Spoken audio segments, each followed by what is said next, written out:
Tumsifu Yesu Kristo. Karibuni katika video yangu ya 3 kuhusu tafakari ya sala. Na leo hii tunaona umuhimu wa sala katika maisha yetu sisi wanadamu. Sala ina umuhimu mkubwa kwa maisha yetu sisi wanadamu. Biblia inatuasa kusali bila kuchoka, kila mara na kila wakati, tukimshukuru Mungu na kusali kwa kila jambo. Rejea katika kitabu cha Wathesalonike wa kwanza sura ya 5 mstari wa 17 hadi wa 18. Tubaini sala ni zawadi ya kipekee kutoka kwa Mwenyezi Mungu. Hii zawadi inatusaidia kujenga uhusiano binafsi na mawasiliano yetu na Mungu wetu, muumba wetu. Umuhimu wa sala ni sawa na samaki hawezi kuishi bila maji. Ukimtoa samaki majini lazima atakufa. Ndio hivyo sala ilivyo na umuhimu mzito katika maisha yetu sisi wanadamu, kwa maisha yetu ya kiroho.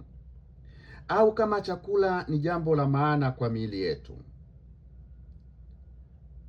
ndiyo hivyo ilivyo sala, kwani ni chakula cha roho zetu.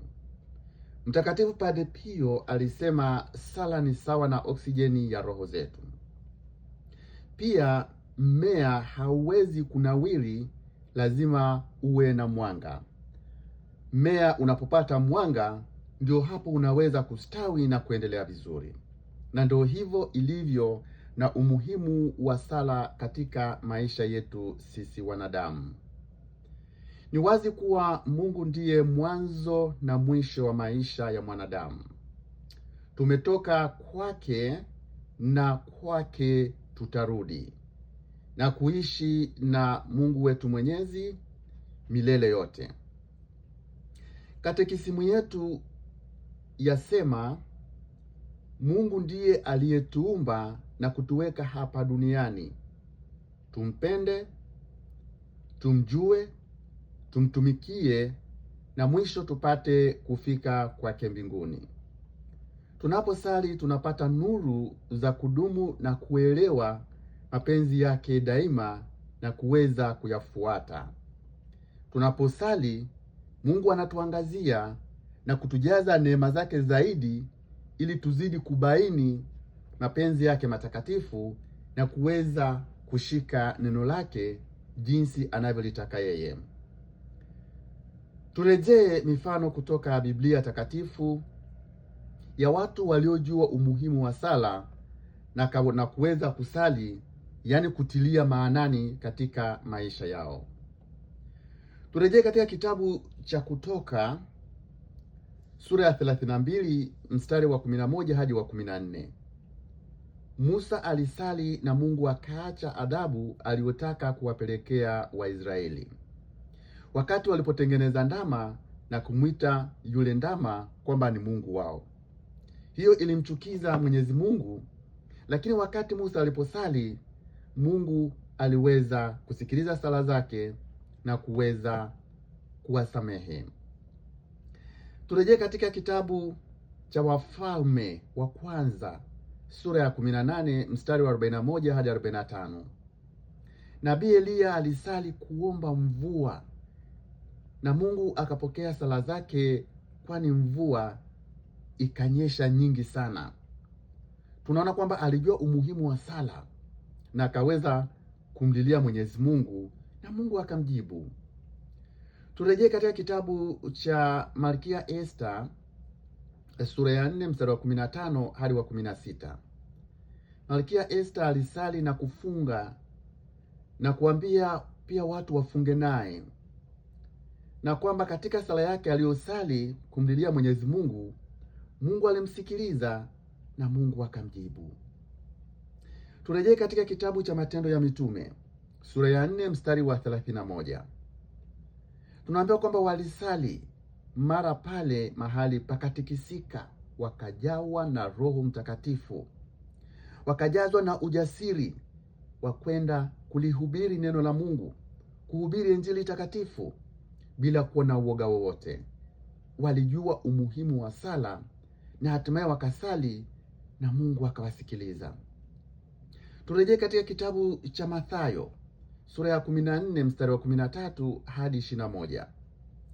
Yesu alisali na kubariki mikate, akalisha zaidi ya watu 5,000, na hapa inasema ni wanaume tu, licha ya wanawake na watoto.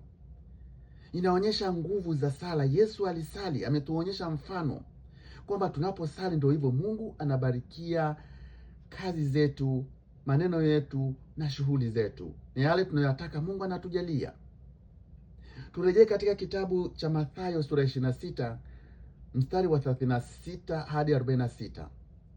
Yesu alisali akiwa bustani ya Getsemani. Tukiwa na shida tusali kwanza. Hapa Yesu alituonyesha mfano namna gani tunapaswa kufanya wakati katika maisha tunapokumbana na changamoto mbalimbali, matatizo mbalimbali. Tufanyeje? Tusikate tamaa, bali tusali na tumlilie Mungu wetu. Yesu akatuonyesha mfano. Turejee katika kitabu cha Marko sura ya 14 mstari wa 38. Yesu alisema, kesheni na kusali msije mkaingie majaribuni. Kesheni na kusali msije mkaingie majaribuni. Yesu anajua bayana kwamba tunaposali nguvu za Mungu zinatulinda na tunaweza kushinda vishawishi ambavyo tunakumbana navyo, na ndio maana akatuambia vile wafuasi wake wanaomtumainia, wanaomfuata, kumbuka kusali, kushikamana na Mungu Mwenyezi, na hatimaye atakusaidia kushinda majaribio unayokumbana nao katika njia yetu ya kumfuata. Mtakatifu Isidori askofu alisema, ukisali unazungumza na Mungu, na huu ni ukweli mtupu. Yeye alisali kila mara kuzungumza na Mungu, na Mungu aliweza kumtunuku sana na zawadi mbalimbali. Turejea Mtakatifu Teresia wa Kalkata alisema sala ni muhimu kama hewa au damu mwilini, na yeye alisali kweli kweli, kwani alijua umuhimu wa sala, na ukweli Mungu alimbariki sana Mtakatifu Teresia wa Kalkata. Baba Mtakatifu Francis alisema sala ina nguvu, yaweza kuleta amani palipo na vita, yaweza kuleta uponyaji wa aina yoyote. Sala ina nguvu tele, kwani sala ni nguvu zake Mungu Mwenyezi. Tunaposali tunaungana na Mungu na tunazungumza naye, na anatusikiliza na anatujibu, hasa tunaposali kwa imani, kwa matumaini, kwa upendo. Mungu anatujibu.